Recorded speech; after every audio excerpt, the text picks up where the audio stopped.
Hello everyone, मैं Manisha Awasthi, vice principal Bhilai public school. मैंने parents awareness के लिए एक नेशनल एजुकेशन पॉलिसी पे वेबिनार कंडक्ट किया है। ये एक वेबिनार सिर्फ इसलिए है कि आप इसके थ्रू ये समझें कि हमारे एजुकेशन सिस्टम में क्या क्या चेंजेस आए हैं। परिवर्तन या चेंज किसी भी चीज में लाना बहुत डिफिकल्ट होता है, क्योंकि जब भी कोई चीज बदलती है हमें कहीं ना कहीं उसके बारे में ये समझना जरूरी होता है कि वो बदलाव की जरूरत क्या थी। अगर बदलाव किया गया है तो इसका मतलब उसमें कुछ ना कुछ हमें पॉजिटिव ही मिलेगा। तो आज हम ये देखेंगे कि हमारे जो एजुकेशन सिस्टम में चेंजेस आ रहे हैं, जो एक नई पॉलिसी आई है, वो क्या बताना चाहती है। जरूरी ये है कि हम इसके बारे में एक ब्रीफ आउटलाइन जरूर जानें, क्योंकि हमारे जो बच्चे आने वाले हैं वो इस सेशन या अगले सेशन में इसे फेस करेंगे और हमारे पेरेंट्स को ये जानना बहुत जरूरी है। इसमें हर एक के लिए कुछ चेंजेस हैं। जैसे बच्चों के कैरिकुलम पे चेंजेस आया है, वैसे ही टीचर्स की ट्रेनिंग प्रोग्राम में चेंजेस होंगे, स्कूल के भी चेंजेस होंगे, सारे असेसमेंट में चेंजेस हैं। तो आज हम उसके बारे में एक छोटा सा ब्रीफ जानेंगे कि क्या बेसिक चेंजेस पेरेंट्स को जानना जरूरी है about the national education policy. Vision क्या है इस पॉलिसी का, क्यों ये चेंज लाया जा रहा है, is to provide high quality education to compete in the global world. You can see इतना ज्यादा टेक्नोलॉजी वाइज हमारा वर्ल्ड क्या, अब इंडिया ने ही बहुत कुछ चेंजेस ऑप्ट कर लिए हैं ड्यू टू कोरोना। कोविड और पेंडेमिक के कारण हम कितना ज्यादा टेक्नोलॉजी पे डिपेंड हो गए हैं। तो हमारे बच्चों को वो क्वालिटी एजुकेशन देना है जो हर एक जगह पर जाकर हमारे बच्चे फ्लरिश करें और बहुत अच्छे तरीके से उसे चैलेंजेस को फेस कर पाए। तो हाई क्वालिटी एजुकेशन जो है वो देंगे हम।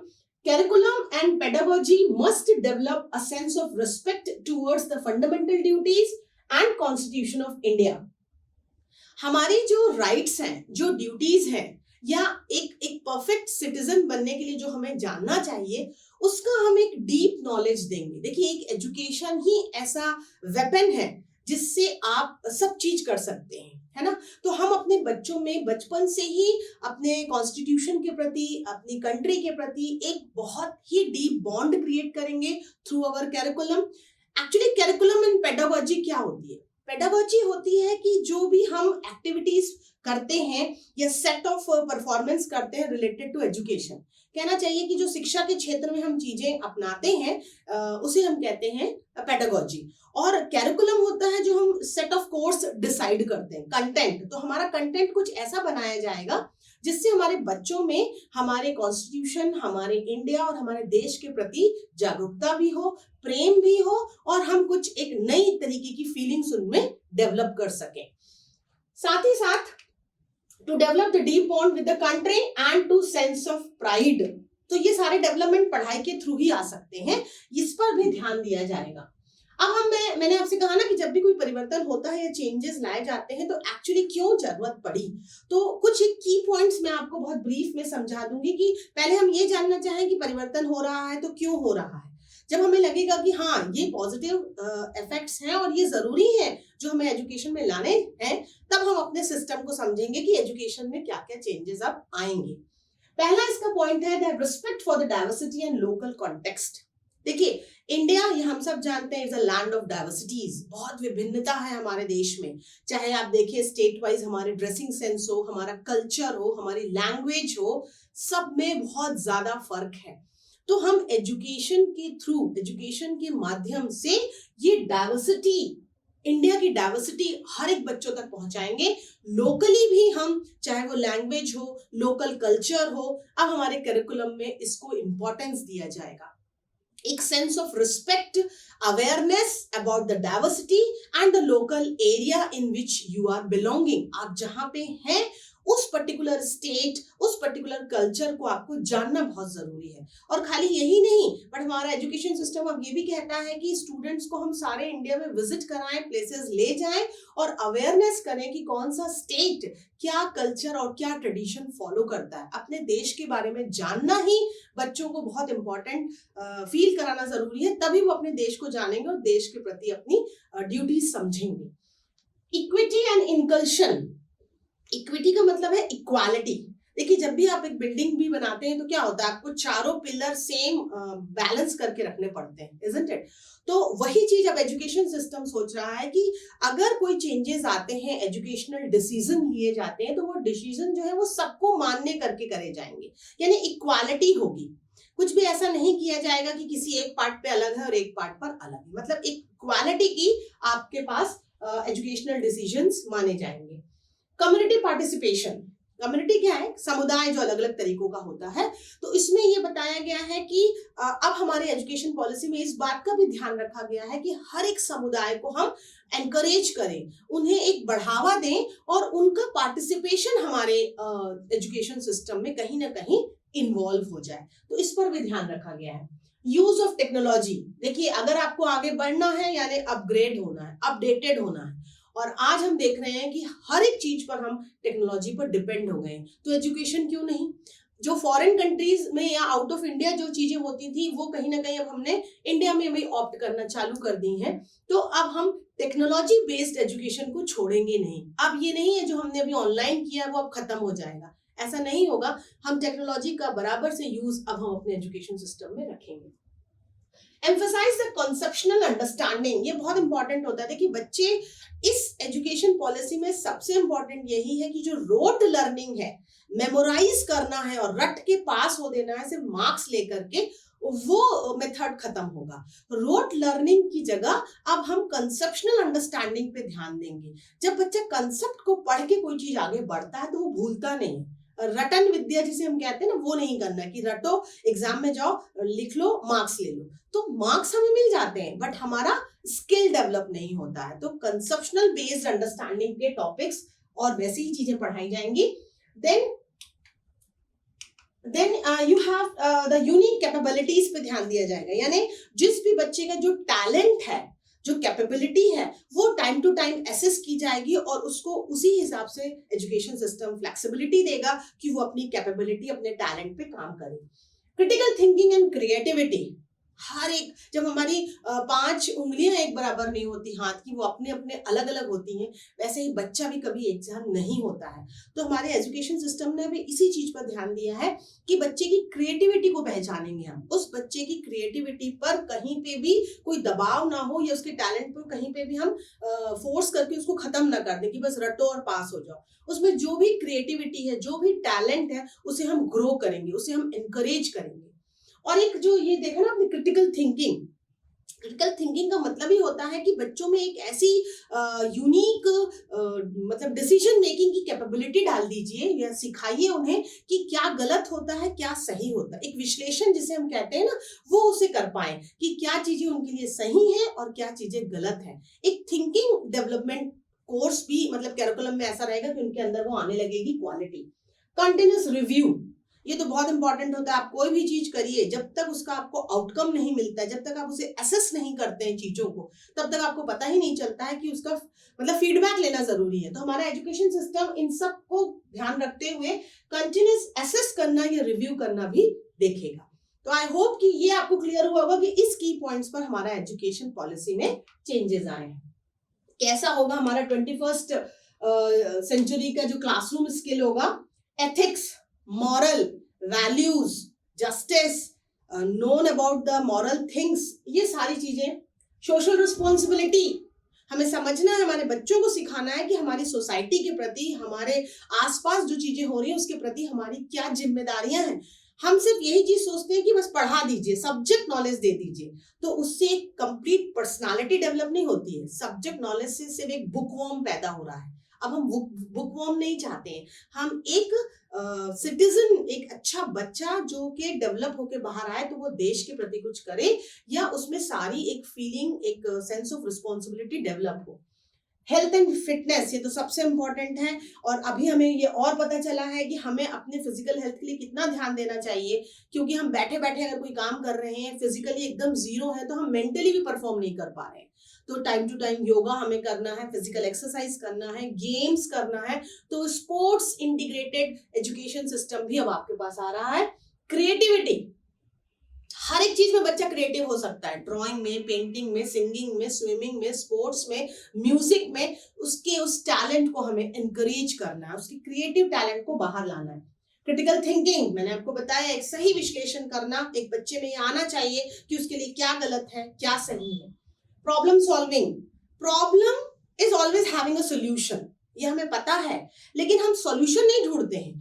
प्रॉब्लम के लिए हम सोचते हैं कि प्रॉब्लम क्यों है, प्रॉब्लम कैसे आ गई, प्रॉब्लम को क्या करें। इससे अच्छा उसका टेंशन लेने से ज्यादा इंपॉर्टेंट है कि how you can have the solution of that problem, वो स्किल हम डेवलप करेंगे।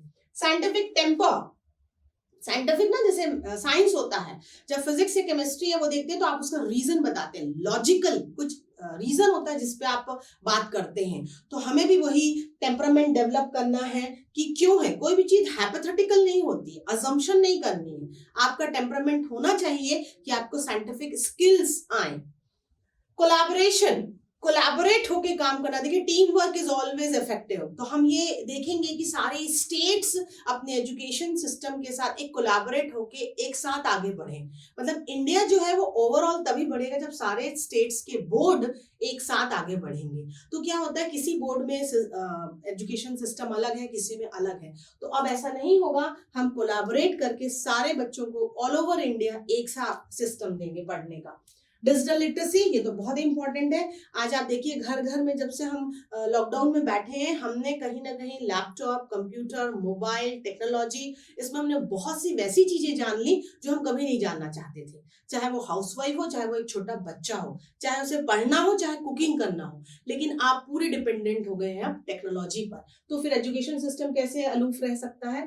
तो digital literacy is very very important. तो सोचिए हमारा जो क्लासरूम बनेगा वो कितना परफेक्ट बनने वाला है कि a student will be a complete developed personality with all the qualities. एक हम सिर्फ बुकिश नॉलेज वाला बच्चा नहीं देंगे, अब हम अपने सिस्टम से एक complete good citizen with success, having a lot of talent and success in all the life, in all the fields, ऐसा कुछ करेंगे। और जैसे मैंने आपको बताया ना, हम रोट लर्निंग पे अब डिपेंडेंट नहीं है कि बस हमको बुक्स रटना है, लेकिन अब हम क्या करेंगे, हम बुक्स को तो कम कर देंगे लेकिन कंसेप्ट्स को क्लियर करेंगे। तो कैरिकुलम जो हमारा है वो कैसा डिजाइन होने वाला है, कोर डीप कंटेंट को लेके, रेदर देन कि आप सिर्फ मगिंग अप वाली चीजें बता दीजिए। मतलब जो जरूरी है उस पर हम डिपेंड करके अपना कंटेंट सेट करेंगे।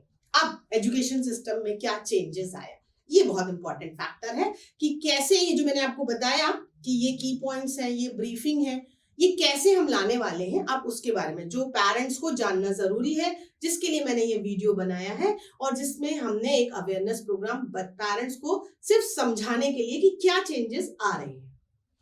देखिए ये प्रीवियस था जो एकेडमिक स्ट्रक्चर था, हम 18 साल में ही 12th पास करके स्कूल खत्म करते थे। हमारी स्कूल लाइफ जो है वो 18 साल में खत्म हो जाती थी।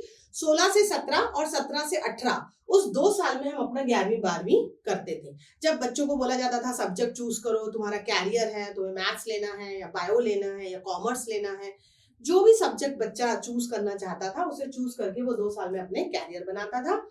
6 to 16, 6 साल से 16 साल तक वो पहली से 10वीं पढ़ता था। ये एक सिस्टम था हमारा। अब इसी को हमने कैसे ब्रेक किया है, ये जो ब्रेकेज हुआ है ये बहुत ही अच्छे तरीके से हुआ है, जिसमें हमारा 5 साल का, जो आप कई बार सुन रहे हैं अभी 5+3+3+4, मैं बस आज आपको वही बताना चाह रही हूँ कि वो क्या है। जो 5 इयर्स है जिसे नाम दिया गया है फाउंडेशनल स्टेज, जब बच्चे का बीम फाउंडेशन बनती है, छोटा सा बच्चा आपके पास जब स्कूल में आता है तो उसका कैरिकुलम कुछ ऐसा बनाना चाहिए, उसको पढ़ाई से कुछ ऐसे इंट्रोड्यूस कराना चाहिए कि उसको उसके प्रति प्यार हो, उसे पढ़ने का उसमें इंटरेस्ट आए। तो वो फाउंडेशन में हमने कहा है कि ये कुछ तरीके की बाल वाटिका की तरीके से होगी।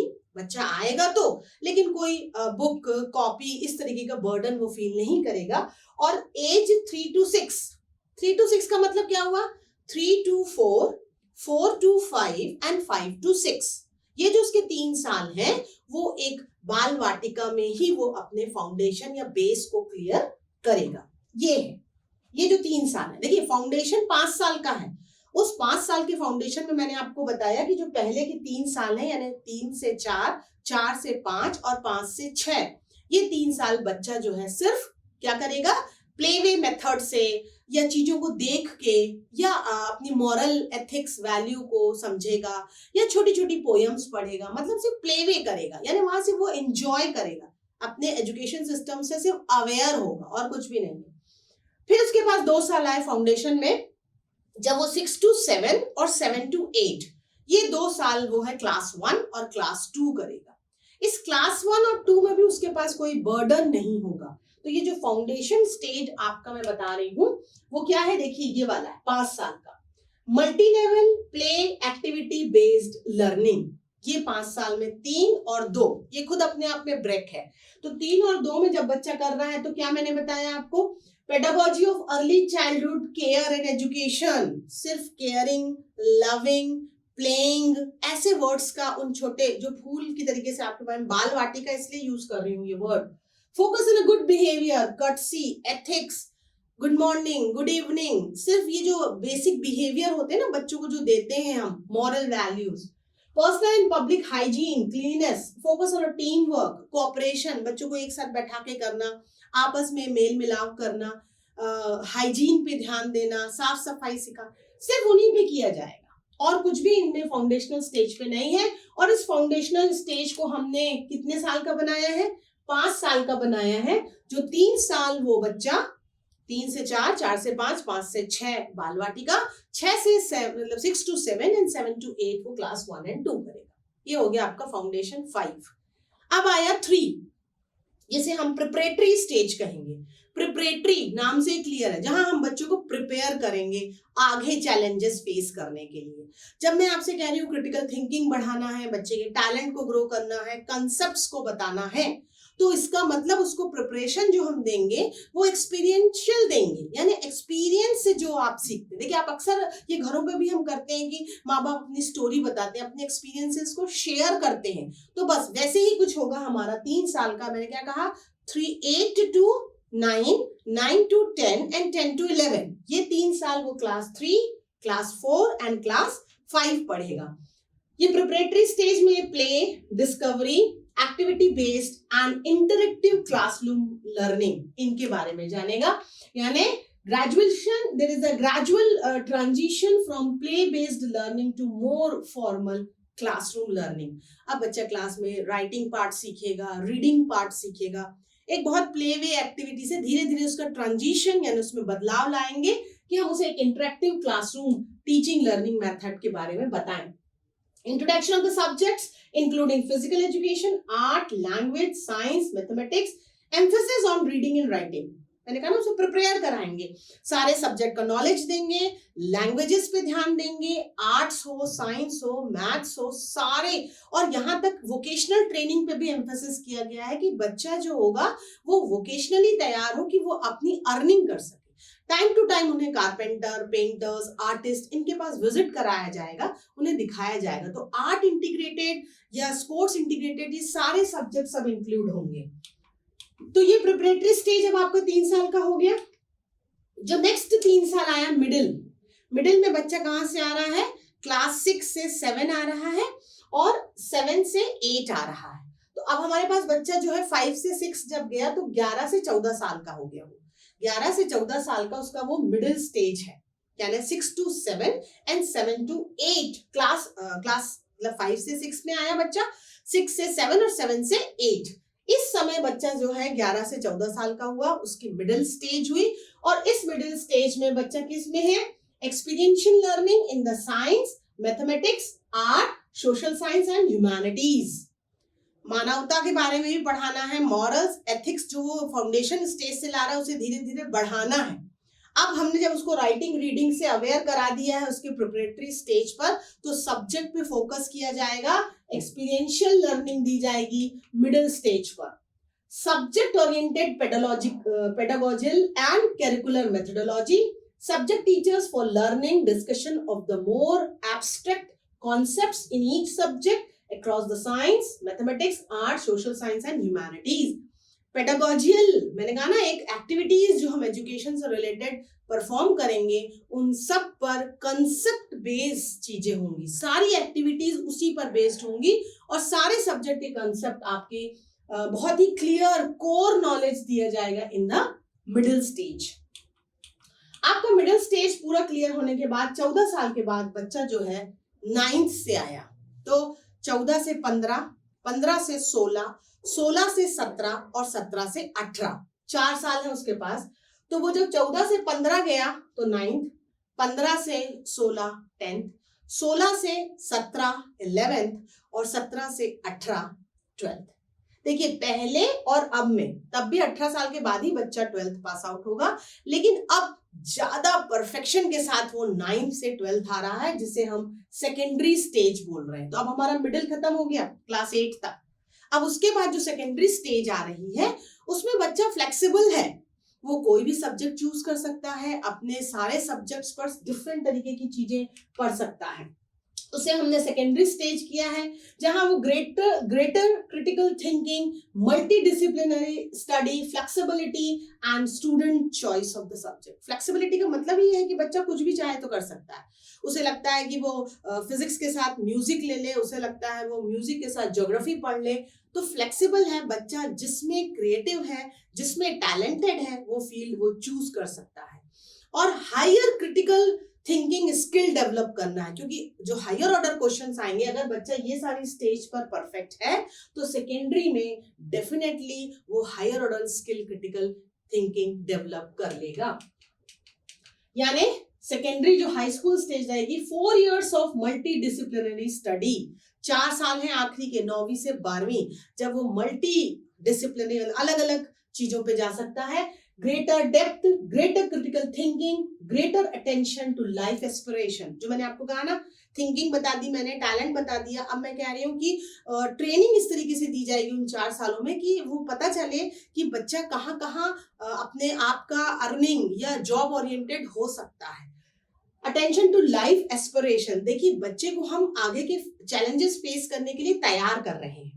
आज के बच्चे जब 12th के बाद बाहर की लाइफ देखते हैं तो sometime they get completely blank कि अब क्या करना है मुझे, फ्यूचर नहीं समझ पाते हैं। लेकिन अब हमारी एजुकेशन पॉलिसी उस फ्यूचर के बारे में पहले से अवेयर कराती रहेगी, या बच्चे को इस ऐसे तरीके से लेके तैयार करेगी कि हाँ, वो अपनी लाइफ में उसे क्या करना है वो 12वीं निकलते तक उसे क्लियर हो जाएगा। Greater flexibility and student choice, exposure to more subject and enable greater flexibility, more frequent assessment of the modules। ये असेसमेंट का जो पार्ट है वो टीचर के पार्ट पे आता है कि हमें टीचर्स को कैसे तैयार करना है कि बच्चों को टाइम टू टाइम कैसे असेस करना है। Along with this, अब असिस्टेंट में पेरेंट का भी इन्वॉल्वमेंट है, क्योंकि देखिए ये ट्रायंगल होता है एजुकेशन, बच्चा, पेरेंट एंड टीचर, ये तीनों मिलके काम करते हैं बच्चे के ऊपर। तो जब टीचर काम कर रही है तो पेरेंट का भी उतना ही इन्वॉल्वमेंट है उसमें, तो वो हम लेटर ऑन करेंगे। अभी मेरे ख्याल में आपको ये क्लियर हुआ होगा कि हमारी जो एजुकेशन पॉलिसी है वो किस तरीके से ब्रेकअप हो गई है। 5, 3, 3 एंड 4, वो आपको इनका कैरिकुलर स्ट्रक्चर या पेडागोजियल न्यू पेडागोजियल स्ट्रक्चर आपको क्लियर हो गया होगा। Foundational, preparatory, middle and secondary, ये आपका क्लियर हो गया।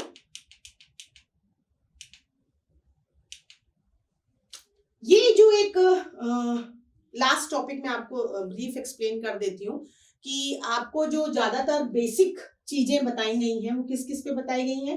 कॉम्पिटेंसी बेस्ड एजुकेशन, जो मैंने शुरू में बताया कि ग्लोबल वर्ल्ड में compete करने के लिए आपको तैयार करेंगे, सारे प्लान्स जो है उसी पर बेस्ड बनेंगे। Integration of the subject, art integrated, sports integrated, ऐसे सारे सब्जेक्ट्स को हम मर्ज करेंगे।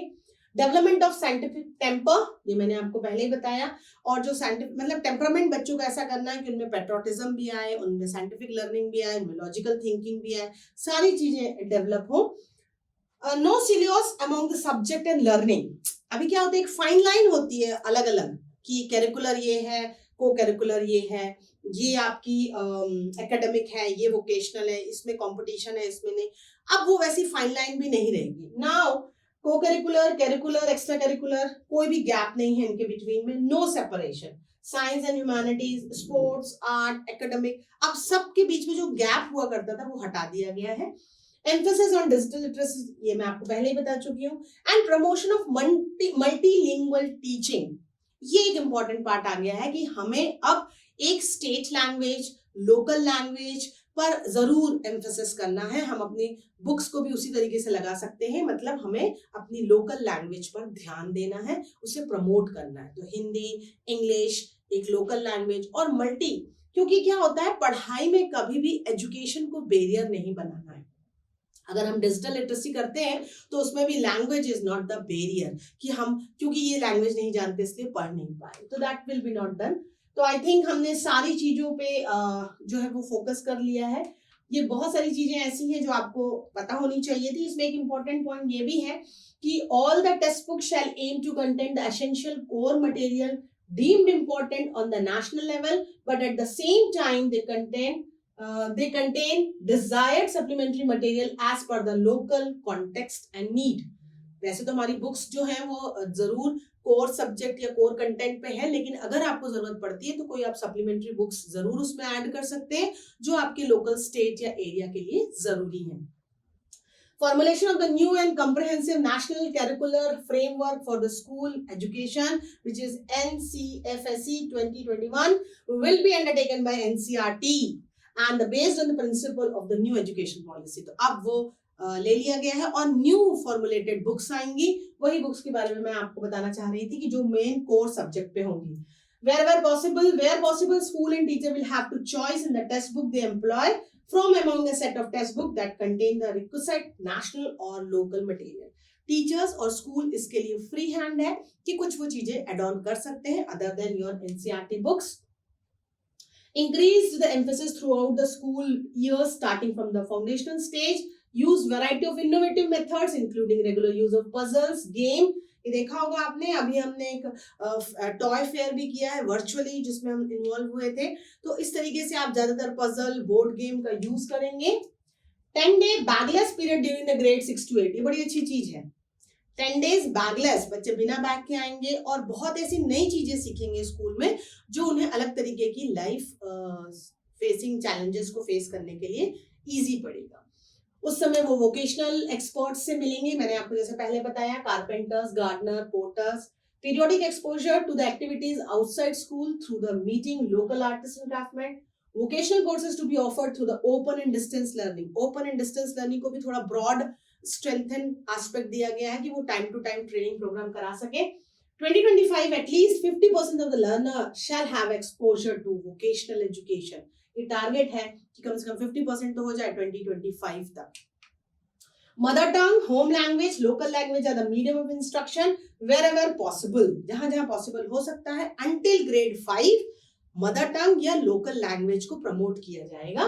Languages of India, a fun project activity in schools to familiarize with the diversity of language. जो मैंने शुरुआत में बताया कि India is a land of diversities, not only in tradition, in culture, but in language also. तो language of India इस तरीके का कोई प्रोजेक्ट या एक्टिविटी आप बच्चों को अगर कराते हैं तो वो बच्चे सीख पाते हैं कि आपकी इंडिया में कितनी डाइवर्सिटीज है लैंग्वेज पर। ये कुछ उसी प्रकार का आप देख सकते हैं कि हमने किस किस पर बेस्ड एजुकेशन पॉलिसी में चेंजेस लाए हैं, क्या क्या ध्यान रखा गया है। इवन साइकोलॉजी बच्चों की प्रोग्रेस उसमें भी ध्यान दिया जाएगा। साइकोमोटर जो डोमेन्स है उस पर भी ध्यान है। Interactive questionnaires for the parents and the teachers and the student, जो मैंने आपको बताया एक ट्रायंगल है तो टाइम टू टाइम होगा। टीचर असेसमेंट, सेल्फ असेसमेंट, ये जो रिव्यू है ना, रेगुलर रिव्यू, ये तो सबसे इंपॉर्टेंट होता है। जो फीडबैक हमको लेना है तभी हमें पता चलेगा कि जो हमने अप्लाई किए हैं चेंजेस उसका रिजल्ट क्या है। आई होप आपको बहुत कुछ क्लियर हुआ होगा। ये इस तरीके का एक अवेयरनेस प्रोग्राम है कि जो हमारे में एजुकेशनल पॉलिसी में चेंजेस आ रहे हैं उसके बारे में आप जान जाए। Thank you.